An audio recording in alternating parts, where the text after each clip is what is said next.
हमके कृपा कर जैसा।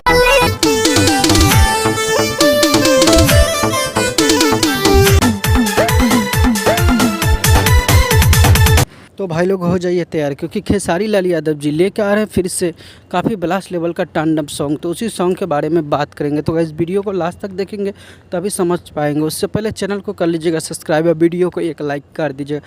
कुछ कहना चाहते हैं तो कमेंट करके बताइए। जी हाँ दोस्तों, खेसारी लाल यादव जी का वे म्यूजिक के द्वारा कुछ बेहतरीन सा सॉन्ग आप लोग के बीच में आने वाला है।